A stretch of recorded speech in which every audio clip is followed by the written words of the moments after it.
खूबसूरत लड़की से प्यार हो जाता है, लेकिन ये लड़की कई सालों पुरानी एक खतरनाक वैम्पायर होती है।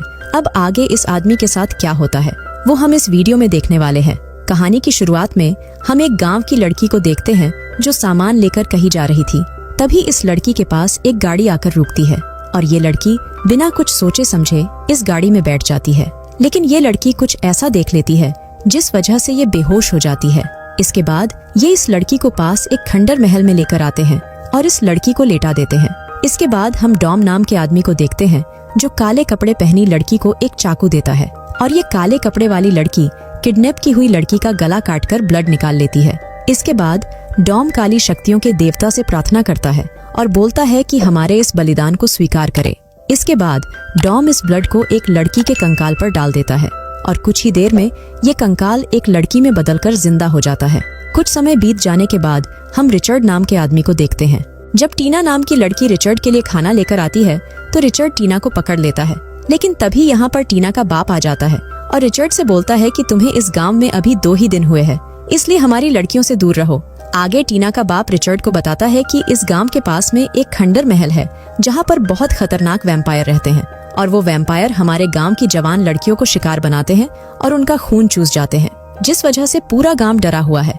रिचर्ड को इन सब बातों पर भरोसा नहीं हो रहा था क्योंकि रिचर्ड एक राइटर है और इसने बहुत सारी बुक्स भूतों और वैम्पायर पर लिख रखी थी।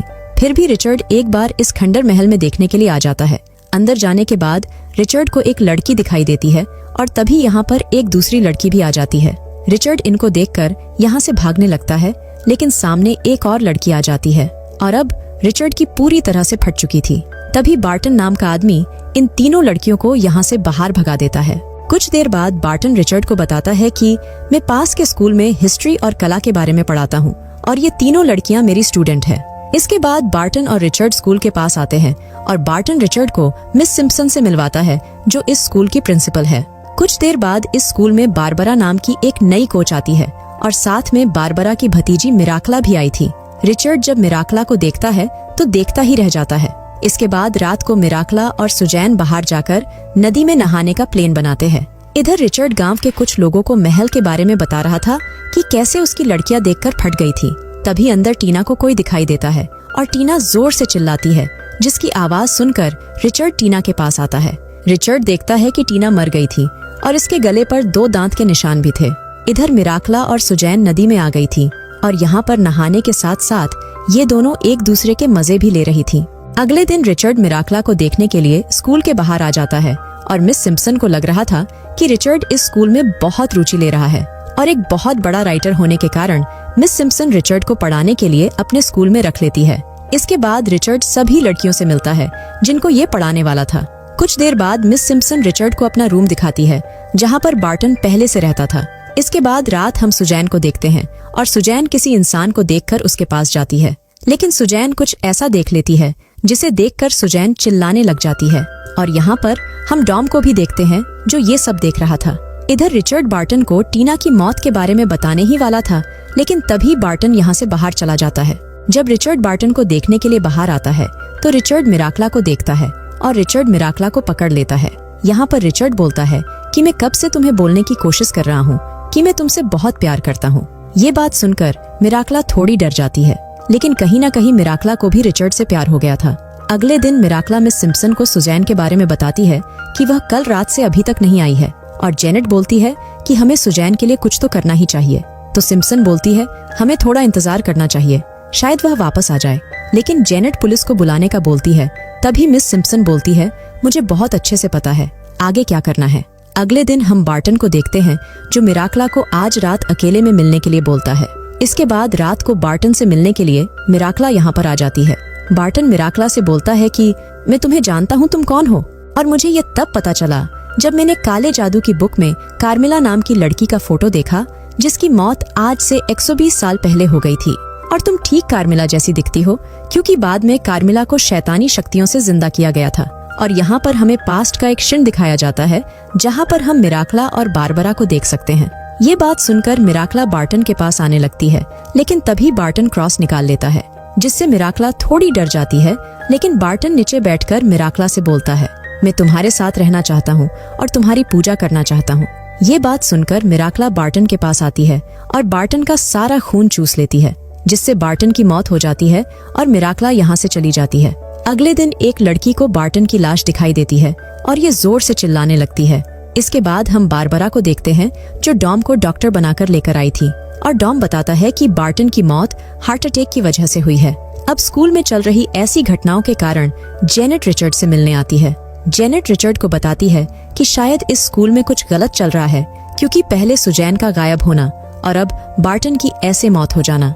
इसलिए जेनेट रिचर्ड को अपने साथ पुलिस के पास चलने के लिए बोलती है, लेकिन रिचर्ड बोलता है कि हमें जल्दबाजी नहीं करनी चाहिए, इसलिए हम आज नहीं कल पुलिस के पास जाएंगे, और जेनेट रिचर्ड की बात मान लेती है। जेनेट के जाने के बाद रिचर्ड मिराकला की पेंटिंग को देखता है जो बार्टन ने बनाई थी। तभी रिचर्ड काले जादू की बुक में कार्मिला की फोटो देखता है, जो बिल्कुल मिराकला की पेंटिंग से मैच हो रही थी। इसके बाद रिचर्ड बार्टन की लाश के पास जाता है और बार्टन की गर्दन पर भी 2 दांत के निशान थे। अगले दिन रिचर्ड मिराकला को महल में मिलने के लिए बोलता है और मिराकला मान जाती है। इसके बाद रात को महल में रिचर्ड से मिलने मिराकला आती है और बोलती है, आखिर तुमने मुझे यहाँ क्यों बुलाया? तो रिचर्ड बोलता है, मैंने काले जादू की बुक में कार्मिला नाम की लड़की का फोटो देखा जो ठीक तुम्हारे जैसी दिखती है, तो हो सकता है कि तुम ही कार्मिला हो, जो एक खतरनाक वैम्पायर थी। तभी मिराकला रिचर्ड को किस करती है और बोलती है कि अगर मैं वैम्पायर होती तो तुम मर जाते, और अब रिचर्ड को मिराकला की बात पर यकीन हो गया था। कुछ देर बाद रिचर्ड जब अपने रूम में आता है तो रिचर्ड जेनेट को देखता है। यहाँ पर जेनेट रिचर्ड को पुलिस के पास चलने के लिए बोलती है, तो रिचर्ड बोलता है, अब हमें कहीं भी जाने की जरूरत नहीं है, क्योंकि मिस सिम्पसन सब कुछ संभाल लेगी। ये बात सुनकर जेनेट बहुत उदास हो जाती है और यहाँ से चली जाती है। अगले दिन जेनेट हेनरिच नाम के पुलिस ऑफिसर को स्कूल में बुलाती है और सुजैन के बारे में बता देती है, और हेनरिच मिस सिम्पसन पर बहुत गुस्सा करता है, क्योंकि सुजैन 3 दिन से लापता थी और सिम्पसन ने पुलिस को इन्फॉर्म नहीं किया था। इसके बाद जेनेट हेनरिच को उस जगह पर लेकर जाती है जहाँ पर बार्टन की लाश मिली थी। इधर रिचर्ड रोज मिराकला से अकेले में मिलने लगा था और ये दोनों अपनी आग बुझाते थे। कुछ देर बाद हेनरिच एक कुएं के पास जाता है और एक रस्सी की मदद से अंदर आ जाता है और इसे सुजैन की लाश मिल जाती है। लेकिन जब हेनरिच ऊपर चढ़ रहा था तब डॉम रस्सी काट देता है और नीचे गिरकर हेनरिच भी मारा जाता है। इधर बारबरा मिस सिम्पसन को सुजैन के पिता को एक लेटर लिखने के लिए बोलती है, जिसमें मिस सिम्पसन को लिखना था कि सुजैन की मौत हार्ट अटैक की वजह से हो गई है। इसके बाद रात को जेनेट मिराकला को देखती है और मिराकला जेनेट को अपने वश में कर लेती है और उसे रूम के अंदर ले आती है। लेकिन जैसी ही मिराकला जेनेट को हाथ लगाती है तो इसे क्रॉस दिखाई देता है, जिससे डर कर मिराकला यहाँ से भाग जाती है। अगले दिन सुजैन के पिता स्कूल आते हैं और उन्हें कैसे भी करके सुजैन की लाश देखनी थी, क्योंकि उन्हें पूरा यकीन था कि सुजैन की मौत हार्ट अटैक की वजह से नहीं हो सकती है। इसके बाद जब सुजैन के पिता सुजैन की लाश देखते हैं तो इनको पता चल जाता है कि किसी वैम्पायर ने इसका खून पिया है। इसके बाद सुजैन के पिता गांव आते हैं और सभी को बता देते हैं कि महल में वैम्पायर है। इसके बाद एक फादर को बुलाया जाता है और पूरी प्लानिंग हो जाने के बाद ये सभी महल की तरफ निकल जाते हैं। इसके बाद हम डॉम और बारबरा को देखते हैं और इनके पास मिराकला भी आ जाती है और ये तीनों यहाँ से भागने वाले थे, लेकिन गांव वालों को देखकर ये तीनों महल में चले जाते हैं। इसके बाद गांव वाले भी महल में घुस जाते हैं और पूरे महल में आग लगा देते हैं। तभी रिचर्ड यहाँ पर आ जाता है और महल में घुस जाता है। इसके बाद मिराकला रिचर्ड को किस करने के बहाने से पास आती है और रिचर्ड का खून चूसने ही वाली थी, लेकिन रिचर्ड मिराकला को धक्का मार देता है और तभी एक बड़ी सी लकड़ी मिराकला के ऊपर गिरती है, जिससे मिराकला की मौत हो जाती है। ये देखकर डॉम और बारबरा यहाँ से भाग जाते हैं। इसके बाद रिचर्ड को बाहर लाया जाता है और जेनेट रिचर्ड को संभालती है और ये मूवी यहीं पर खत्म हो जाती है।